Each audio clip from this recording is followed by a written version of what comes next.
বিএনপির কাছে দেশের স্বাধীনতা সার্বভৌমত্ব যেমন নিরাপদ, তেমনি সব ধর্ম এবং সম্প্রদায়ের মানুষও নিরাপদ, এমন মন্তব্য করেছেন দলটির স্থায়ী কমিটির সদস্য মির্জা আব্বাস।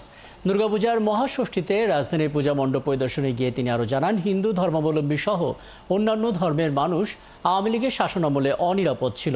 আলাদা মণ্ডপ পরিদর্শনে গিয়ে দলটির আরেক নেতা রুহুল কবির রিজভী বলেছেন, একটি দেশকে খুশি করতে দেশের সম্প্রীতি বিনষ্ট করেছিল শেখ হাসিনা।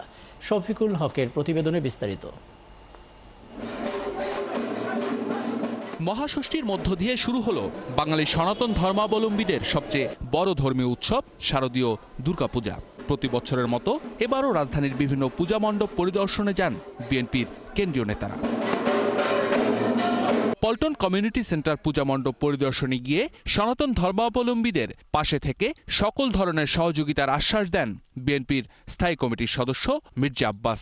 নিপীড়ন এবং বিতাড়ন যদি হয়ে থাকে হিন্দুদের উপর, সেটা আওয়ামী লীগের সময় হয়েছে, সময় নয়।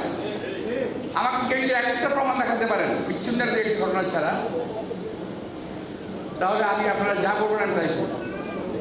বিষয়টি হলো বিএনপির হাতে এই দেশে জাতি, যে কোনো জাতি ধর্ম সম্প্রদায় নিরাপদ এবং এই দেশের স্বাধীনতা নিরাপদ।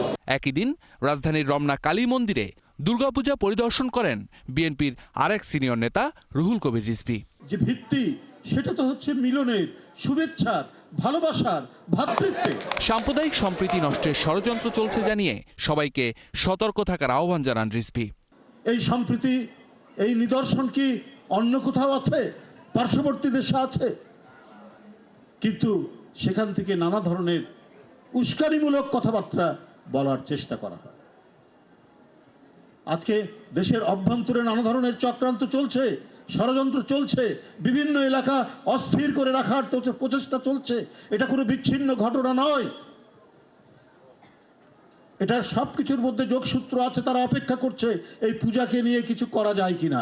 এ সময় ক্ষমতায় যাওয়ার জন্য ভারসাম্য হারিয়ে ফেলেছে মন্তব্য করে জামায়াতে ইসলামের সমালোচনাও করেন এই বিএনপি নেতা। একেবারেই কথা এবং কাজের মধ্যে মিল নেই। কখন কি বলছেন, মানে ক্ষমতায় যাওয়ার জন্য মানসিক ভারসাম্য হারিয়ে ফেলেছে সেই ইসলামী দলটি। শফিকুল হক, ৭১, ঢাকা।